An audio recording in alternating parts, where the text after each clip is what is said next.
He was the Jets' first-round pick in the 2000 NFL Draft. He played 178 career games over 12 seasons. Over the past 30 years, no Jets tight end has more touchdown receptions. You can now hear him game days on the Jets pre- and post-game broadcasts. You're listening to Becht's Flight Plan Podcast. Breaking down everything Jets with Anthony Becht.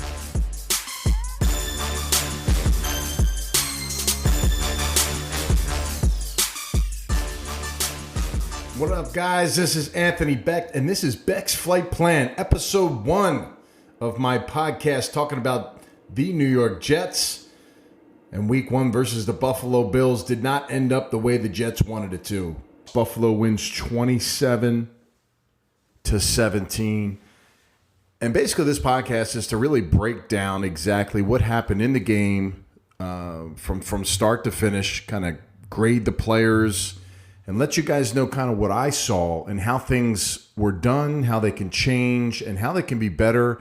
And the future is always brighter than next week, right? Because the number one thing about the NFL is whether you win or lose or tie, nothing is guaranteed the next week. So if you win a game, you're not going to play the same way you did the following week. If you lose a game, you're not going to play the same way you did the next week. So this is all about just kind of giving you guys a sense of what I saw, what are the ways to change those things? Can they be changed?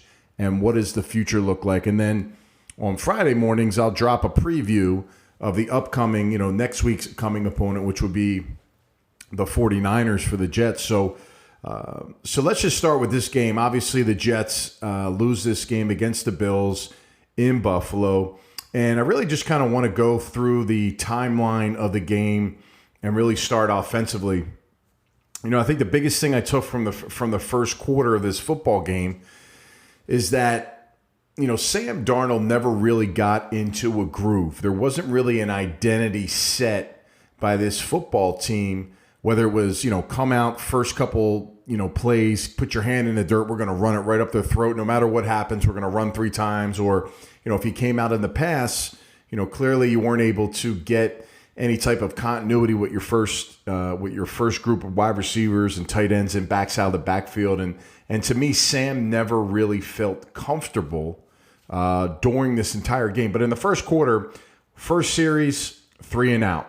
That's kind of what you don't want to do. We talk about starting fast. And my biggest thing for, I've been talking about the Jets and covering the Jets and really any team, if you're covering them, is you want to come out of the gates flying. First game of the year, you're on offense. You want to set the tone. You want to get your offensive line going. And to go 3 and out, sometimes a little disheartening. But that's okay because you can always bounce back. So 3 and out in the first series. Second series, again, 3 and out. And that was after the Jets had gotten a fumble. So the Buffalo Bills fumbled in their first series in the first quarter because Marcus May, good old Marcus May, was able to strip Josh Allen, who was kind of running the ball pretty effectively on defense and able to get that turnover. And, of course, Bradley McDougald falls on it. So first series, 3 and out.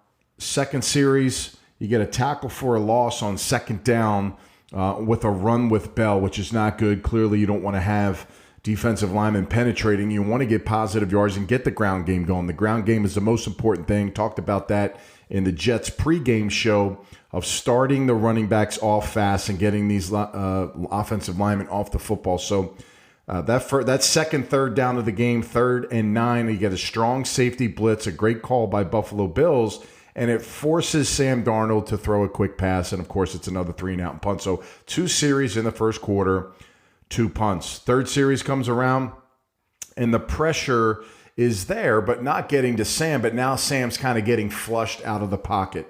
Again, another 3 and out. So you have 3 series on offense in the first quarter where you're able to, 9 plays and you're done. Clearly, that's not the way that Adam Gase drew it up and these players started going. But when you think about what's being asked and what you're trying to do, it's all about execution.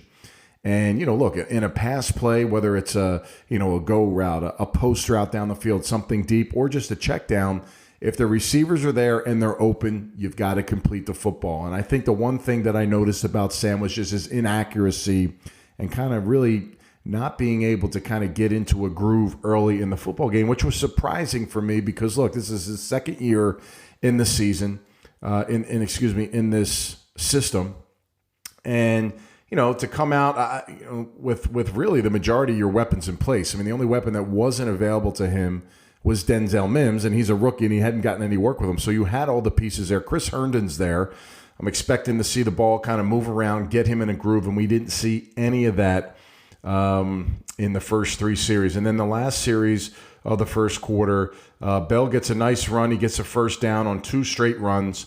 And then you get your big opportunity on third down to make a play in the passing game.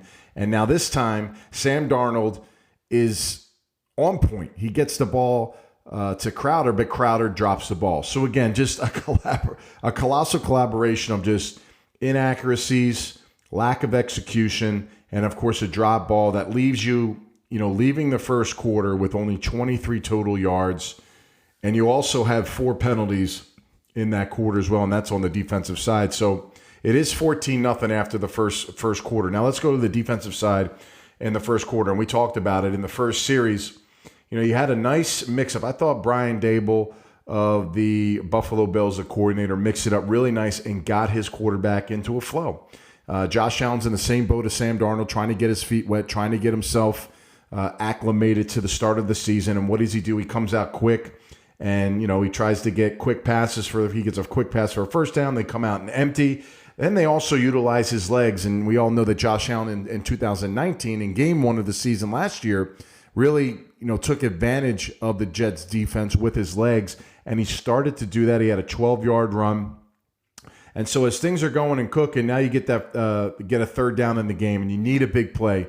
And we've been talking about who's going to fill the shoes, right? Who's going to be that guy on defense that does the Jamal Adams job, the jack of all trades? And was Greg Williams going to make it a collection of different players? Was he going to make it a linebacker one play, a safety another? In my opinion, he did exactly what I thought he would do, and he made Marcus May the quote-unquote Jamal Adams guy. And to be quite honest with you, Jets fans, the thing about it is this is something Marcus May is completely used to. He's really been overshadowed by Jamal Adams' play and what Jamal Adams is being allowed to do defensively the last couple of years, where Marcus May in College of Florida was that guy. He was the guy that came down the box. He was the enforcer. He was the guy covering the big-time tight end in the SEC. He was blitzing. He was the movable piece. And you heard Marcus May after the game say, look, I can play anywhere in this defense. Wherever you want to put me, a rusher, a linebacker position, the safety, play back, play up, in the box. Whatever you ask him to do, he can do. And he totally proved it. Now, I don't have all the stats in front of me. As a matter of fact, heck, I can pull it up right here. Marcus May, 10 tackles, 2 sacks, 2 passes defended, and he dropped an interception later in the game, which we'll talk about. And he also missed a sack. That came in the third series of the first quarter where, he was putting himself in a position. But the thing I liked best about him in this game is that Greg Williams utilized him properly, and he took advantage of those situations. He was all around the ball the entire football game, and that's a good sign if you're a Jets fan, because defensively, this thing will start catching fire a little bit. And when he starts making plays and the other guys start doing their job, it's definitely going to be better off for the Jets. So they get that turnover. So he gets that strip turnover. Bradley McDougall, new strong safety that came over from Seattle in the trade with Jamal Adams. He gets himself a fumble recovery, and then Alfred Koga. Now, obviously, the Jets couldn't respond offensively, but it's nice to see your defense kind of step up in that first series, even though they had some big chunks of yards taken advantage of. So second series comes around. Again, quarterback run kind of hurts you, right? First down on a quarterback run to start the series. Then Josh Allen comes back, another great play call. It's a quick slant to John Brown. He gets himself another first down. Then they mix it up again with the tight end screen. So you see what the Bills are trying to do. They're trying to keep the Jets defense kind of off their heels. Everybody knows that Greg Williams wants to be aggressive. And the counter for that is, how can you mix it up? How can you keep them on their heels? Utilize the quarterback in the run. Utilize the quarterback in some movement passes. Get them some quick pass games. But the thing about it is, you have to execute. And that's the one thing the Bills did. They executed on offense early in the game. So that next play is another first down play. It's a tight end screen. So now you've seen 3 different looks, 3 different types of plays, whether with the quarterback run, the slant, the tight end screen. And now you're thinking to yourself, what's next? They come out and empty. Then they get down to the 3rd and goal, and the Jets force them to a 3rd and goal.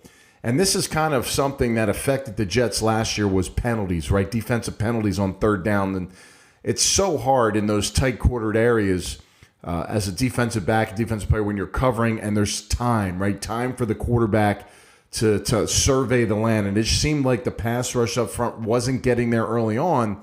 And that forced coverage to, really take some more time. And that kind of gets you, what happens is it gets a DB a little nervous because they got an internal clock in their head and they're thinking about, okay, we're in the goal line situation. We're only 10 yards away. They only need a couple yards for a touchdown.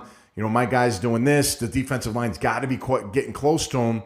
And then all of a sudden the ball goes up and then you got to start making your reads. And Pierre Desir got himself a PI, or it was a hold on that play. So now they get a new set of downs, and of course what happens is it's their first touchdown for the Bills, so they go up 7-0.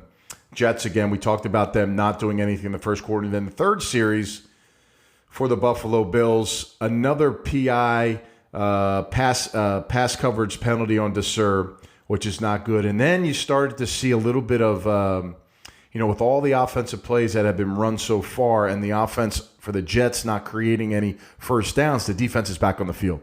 So automatically you're going to start getting some tired legs, and you could see that. There wasn't really a lot of pass rush. Henry Anderson, Q in the middle, Jordan Jenkins, these guys weren't able to get off blocks. They looked a little tired because they had played so many snaps in this first quarter.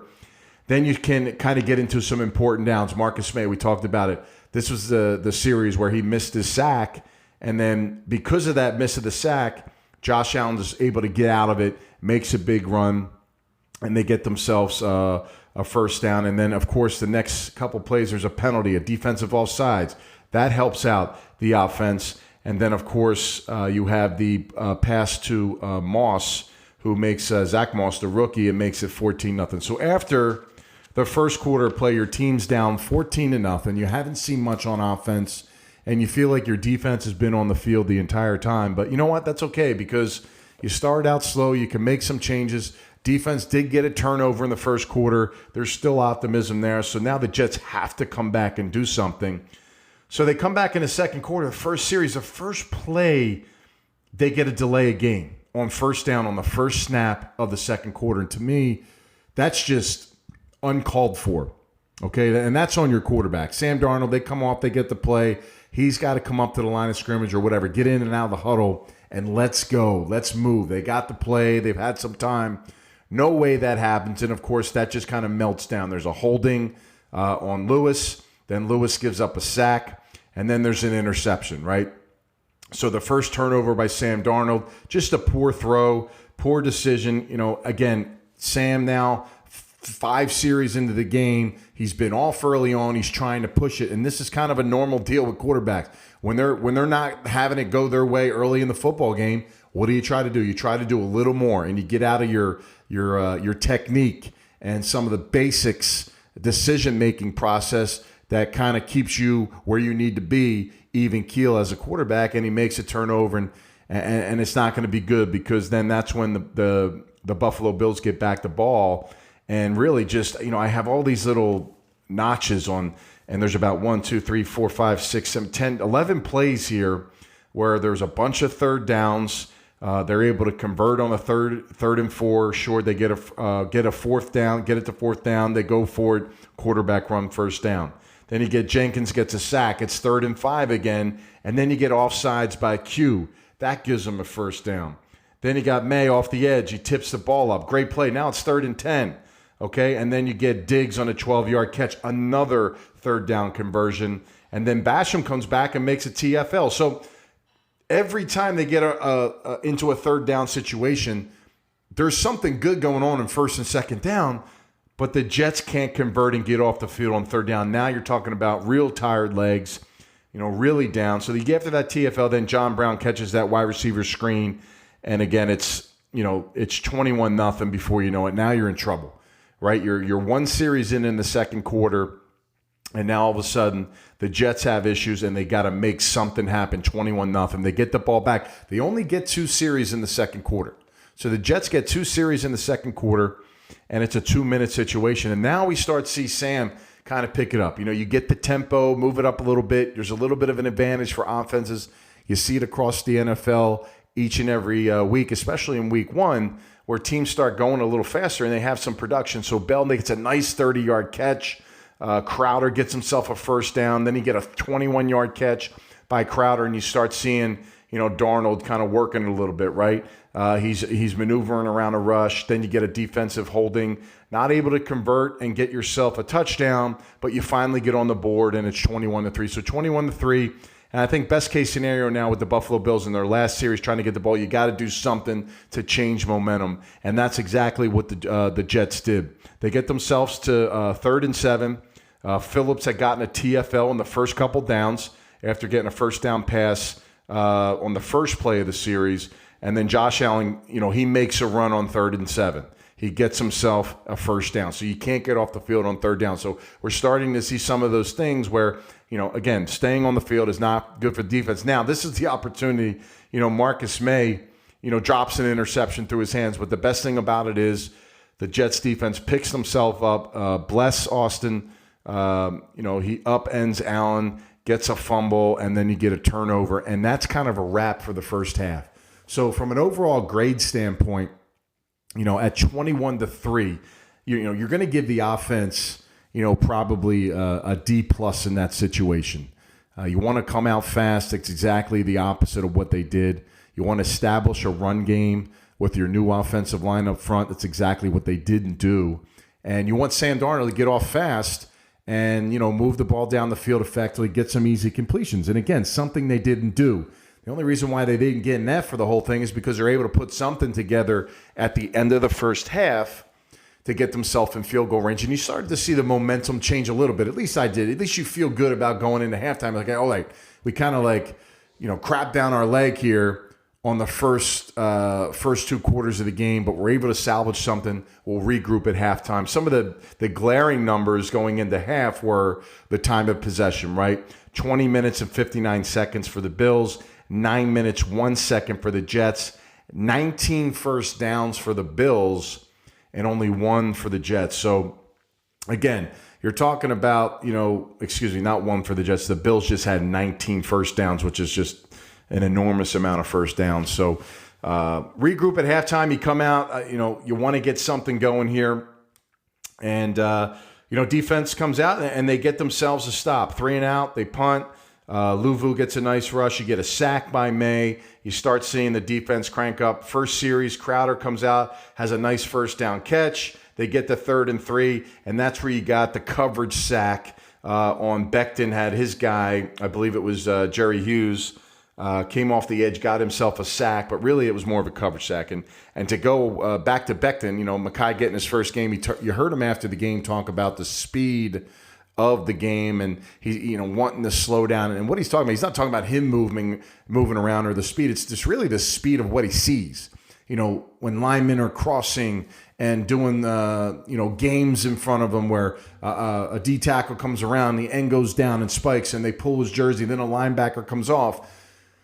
Trying to get those things to slow down, and that will happen. I mean, that's a natural tendency. When I came in as a rookie, I remember I was running routes at the tight end position, and you see linebackers and safeties and corners, and then your own guys just running everywhere, and you really just can't grasp the speed of the game, and it's just so fast. But eventually, week to week, as you see it, you start to slow down. It starts to help the process for you to become a better, a passer or a route runner or pass protector or run blocker. So the sky's the limit for Becht, and I thought he played a good game.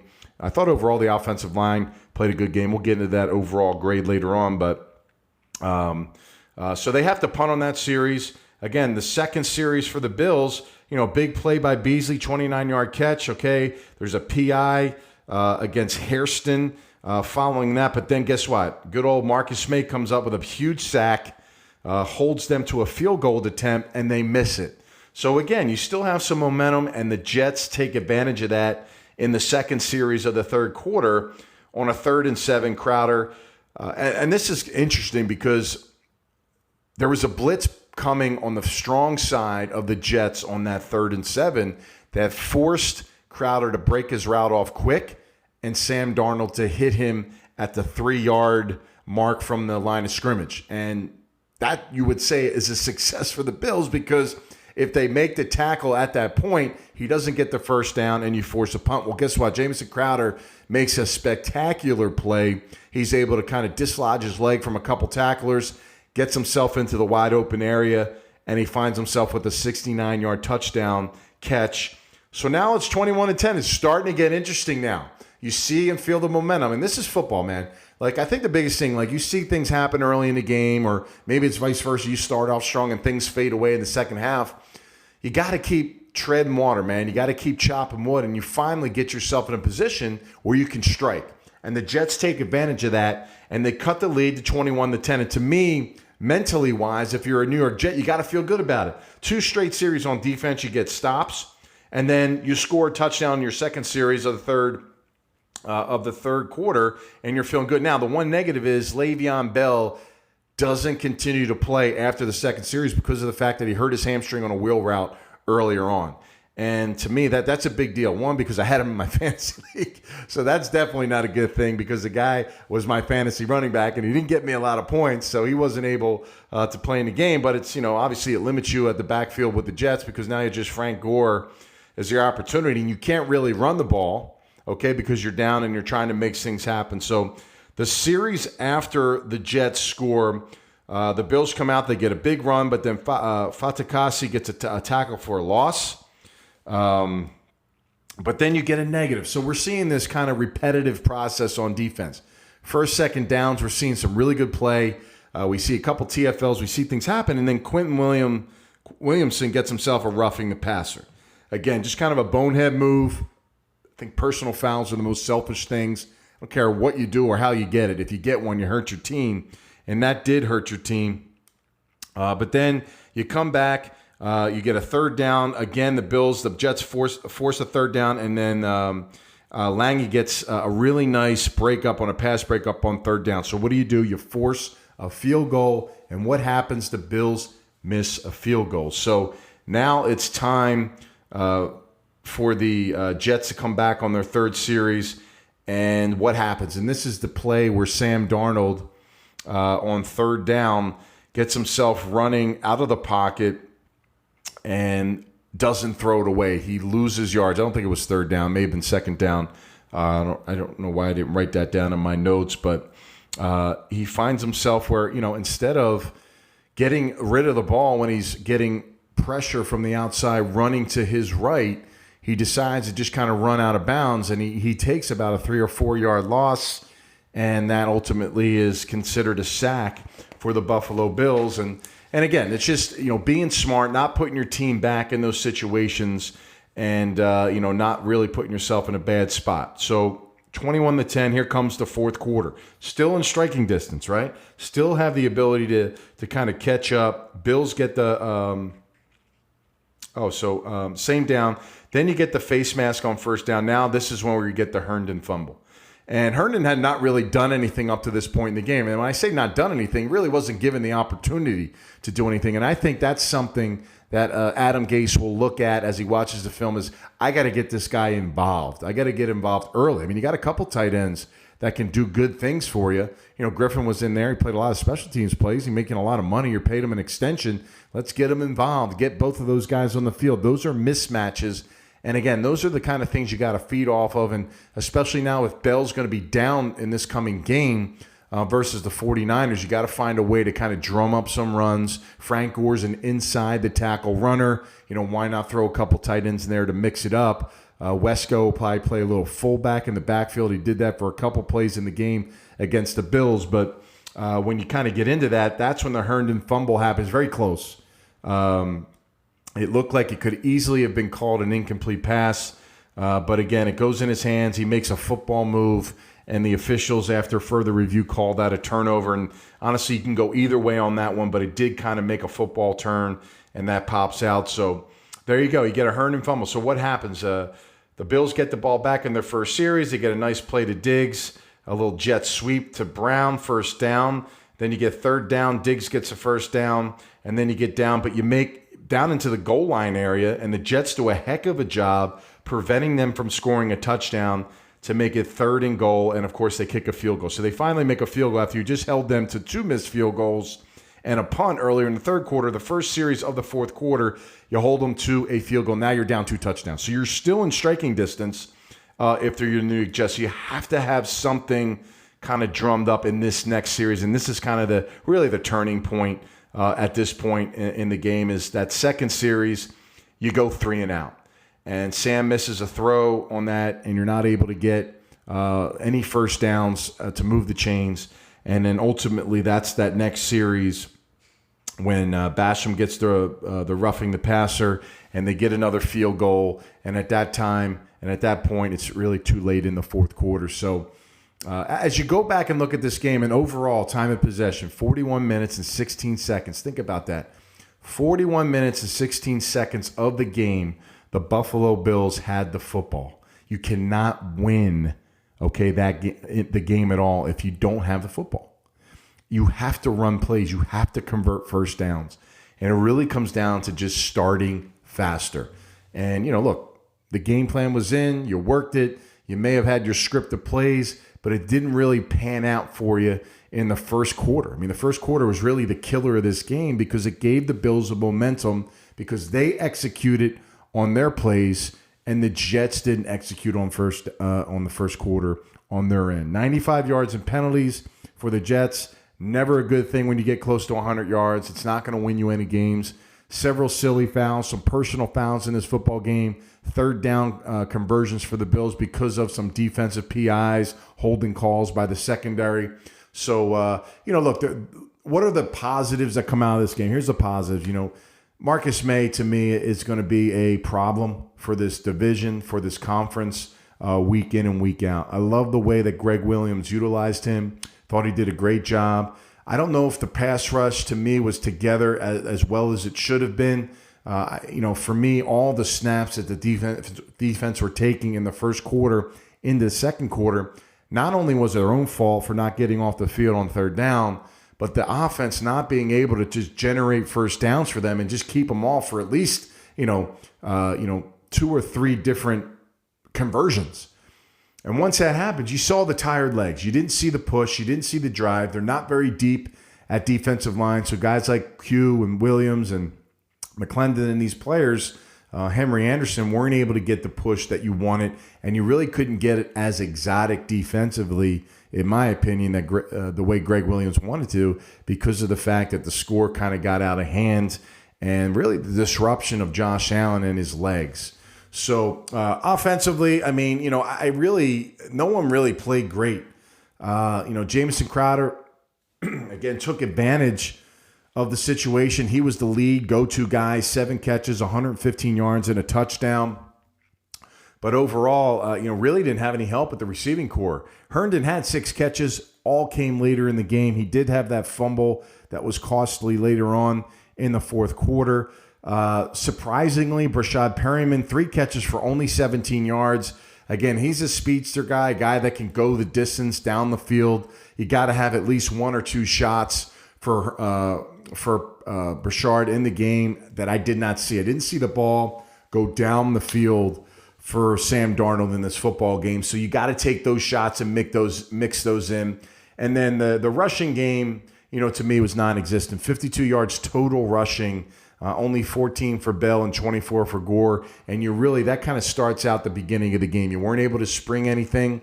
You weren't able to convert first downs. Therefore, you had a lack of offensive plays. And then that, again, doesn't give you good opportunities because in the run game, it's all about you churn. You get 4 yards, 2 yards, 1 yard. You get a stalemate. Then you get 6. And then you start banging and beating them down on defense. And all of a sudden, you spring a 10 or 12-yard run. And that's how you start accumulating some of those, those bucket runs when you have the ability to kind of continue to do that. But if you're not converting third downs, you're not giving yourself a chance to make those things happen. Give credit to the Buffalo Bills in this football game.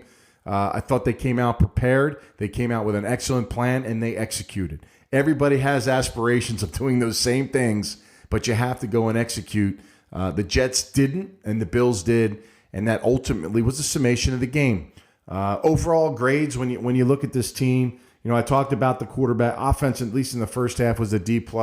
I'm going to give the offense again. I'm going to stick overall with a D+. Individually, as far as groups, Sam can play a lot better. He was 21 for 35, 215 yards, 1 touchdown, 1 interception. He took 3 sacks.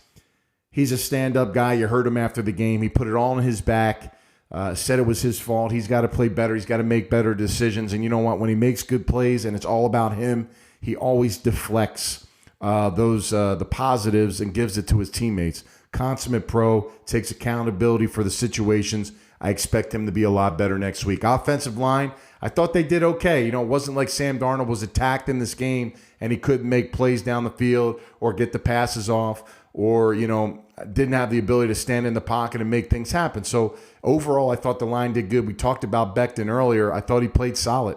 Playing left tackle in the NFL is one of the hardest positions on the field, and he's a rookie.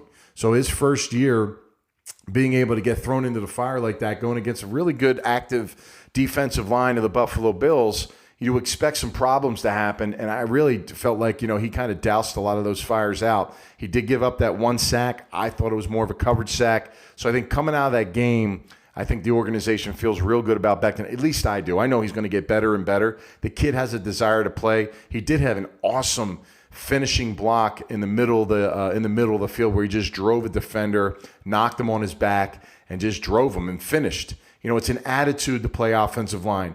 A lot of these young cats come in the league, man, and they get passive, and they come from pass-setting mentalities in college, and they just don't have that nastiness. This guy cares about what he's doing, and if you're a Jet fan, you got to appreciate what this kid's going to bring to the table. So I'm excited about Becht moving forward. And I'm excited about all the offensive line. You got athleticism and Fan on the outside. You got some nastier guys in the middle, and Lewis and McGovern, and of course Roten as well in there. These guys have played a lot of football, and I expect them to kind of amp it up. And they got to get the run game going. I think the one thing, if Bell can't go next week, and we'll talk about this on the next podcast, I think there could be some success with a hard hole-hitting Frank Gore in the run game to help out what they're trying to do from a passing standpoint. Running back grades this week, again, I talked about 15 carries for 52 yards, only 3.5-yard average. That's not going to cut it. That's not good enough. So I got to give the running backs a D in this game. I thought pass protection was good. Le'Veon Bell did a nice starting on the left, come across to the right, and jacked up one of the safeties or linebackers that was blitz. I mean, those things don't go unnoticed. The guy does everything you ask him to do. I hope his hamstring's going to be all right moving forward. Receivers, got to give them a D as well. When you only have one guy producing, that means you're either not getting open. That means that you're not getting enough opportunities because of lack of offense and lack of first downs. And 3, your quarterback's probably not playing as good as he should. So we already got into that. And, I think overall, what's the identity of the passing game? I think the tight end, to me, should be a staple in that. And as you move forward, hopefully even this week against the 49ers, you start to see some of those things come together. Defensive line for the Jets, I'm going to have to give them a D. Look, I know they played a lot of snaps, but in those moments early on, you got to get off the field on third down. You got to find a way to contain Josh Allen, not let him do what he wants to do with his legs, and also deflect the football, get some pressure in his face. And, sometimes it's just you. It's one-on-one. It's one of those situations. You got to beat the man in front of you.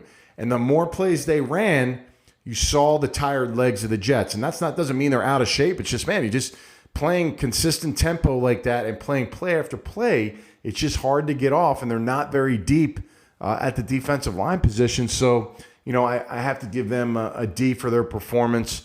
But I expect them in normal situations where they can get off the field and they're fresh and they can get some blitzes and some things going to kind of cause some havoc up front. I think you'll see some better days for this defensive front for the Jets. Linebackers in this football game. There was an injury, obviously, in the football game with Cashman. Hopefully he's okay. Neville Hewitt really, kind of took over. He's kind of the main guy in the second level of the defense. I thought he played okay. Lange did okay as well. These are guys that are kind of, filling in and trying to make the best of the situation. Hewitt's got a lot of experience from last season playing for the Jets. So, I didn't, they weren't shredding you from a running back standpoint. They did have 98 yards rushing, but their leading rusher was a quarterback. And that really has to do with more of the edge play of your defense at the line of scrimmage. Secondary, look, a lot of off coverage in this game, a lot of dink and dunk and quick hits. Let the receivers go out there and make plays. Diggs, 8 catches, 80 yards. John Brown, 6 catches, 70 yards. About, every time these guys caught the ball, they got about 10 yards. Cole Beasley, 4 for 60. That's about 14 yards a clip.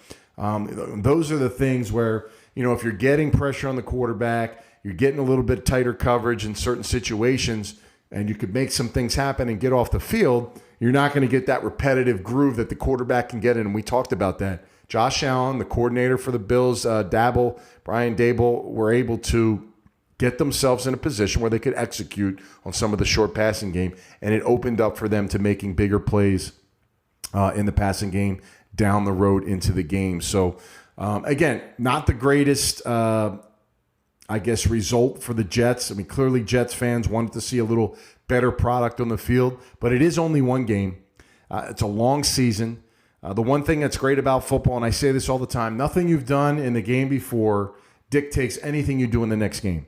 There's a lot of areas that they can improve. There's a lot of areas where they can get better.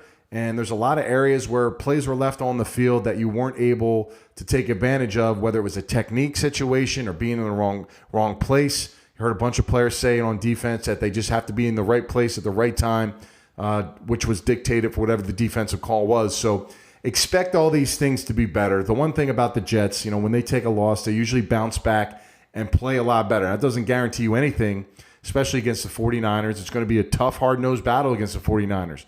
They like to jam the ball down, run it, short passing game. Garoppolo's kind of a game manager. They play great defense. The challenge will be at a high level for this Jets offense to bounce back. I mean, you're talking about Bills defense, and then you got to go play the 49ers defense. It's the first game back home. A little weird for me watching the football game with no fans. But, look, from a TV's perspective, they're pumping sound in. Remember, that's not the sound that the players are hearing on the field. They're getting about 70 decibels pumped through the speakers. And to put that in perspective, if you're a Jets fan that goes to the game on third downs or fourth and shorts when Jets are on defense and you're making all that noise, that's about 110 to 120 decibels, depending on how loud you guys can get. But think about that. It's only 70 decibels. So no matter what the situation is in a game, backed up in the goal line area, on the goal line, you're the opposing team at the home team, coming to their field, you're going to hear the same sound, same decibel level throughout. So that's a huge advantage, not just for the opposing team that comes in on the road, but that's good for you as the home team. So that kind of evens things out. So it's really now, who is the best team? Who is the team that makes the less mistakes? So I think the big thing now is, can the Jets bounce back? I totally see it. Adam Gase has got to get this ship right. I think they will. I expect them to come out. They are 7-point underdogs playing the 49ers next Sunday at 1 p.m. That's our podcast today. I wanted to go through the game with you guys, kind of go through those scenarios, why they happen, what they could do better, grade out some of the performances of the game. Expect better things from this Jets team. Expect them to do a lot better. I expect them to bounce back against the 49ers. We will dive back into the podcast again, kicking off Friday morning with a little bit of a preview, make it short, sweet, and let you guys kind of know what's going on, what to expect against the 49ers. I'm Anthony Becht. This is the Becht's Flight Plan Podcast you're listening to. Thanks for joining me. Look forward to hearing from you, listening in again next time. You've been listening to Becht's Flight Plan with Anthony Becht. Be sure to subscribe on iTunes, Spotify, or Google Play to get new, fresh weekly episodes. For more, give us a follow on Twitter at Anthony_Becht, on Facebook at The Anthony Becht, or visit our website at AnthonyBecht.com. Until next time, go Jets!